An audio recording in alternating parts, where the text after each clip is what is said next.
Waziri Mkuu, Wizara ya Maji imepewa maelekezo mahususi na Mheshimiwa Rais Daktari Samia Suluhu Hassan.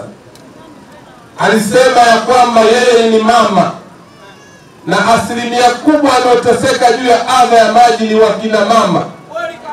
Hataki kusikia, hataki kuona wamama wa nchi hii wanateseka juu ya adha ya maji.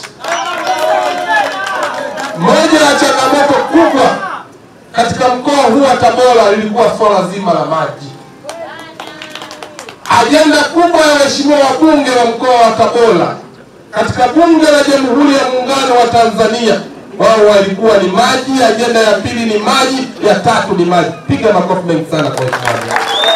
Rais wetu Daktari Samia Suluhu Hassan ilikuwa na changamoto ya maji, leo amewavusha.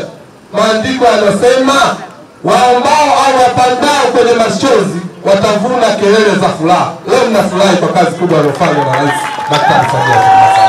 Tutafanya kazi usiku na mchana kuhakikisha ilani ya Chama cha Mapinduzi inatekelezeka. Lakini hapa tumepewa maelekezo matatu ya Mheshimiwa Waziri Mkuu, niwaambie mamlaka ya maji Igunga. La kwanza, wananchi hawa walikuwa hawana maji, leo tumewapatia maji.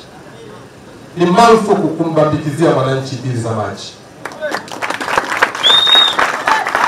Mwananchi ametumia maji ya 15,000 alipe 15,000. Sio ametumia maji ya 15,000 unamwambia alipe 70,000 kama ana kiwanda. Hapana. Mimi kijana, ukizingua tunazinguana, biashara imefanyaje? Imeisha kwa maslahi ya Tanzania. Jambo la pili, maelekezo ambayo tumepewa namna ya kumuunganishia maji. Yapo maji ambayo mtu anaweza akayapata kama hapa, lakini mwingine anatamani kuunganishiwa nyumbani. Sio mtu anaomba kuunganishiwa maji Longolongo, njoo kesho kutwa. Hapana. Mtu ameomba kuunganishiwa maji ndani ya siku 7 aunganishiwe maji.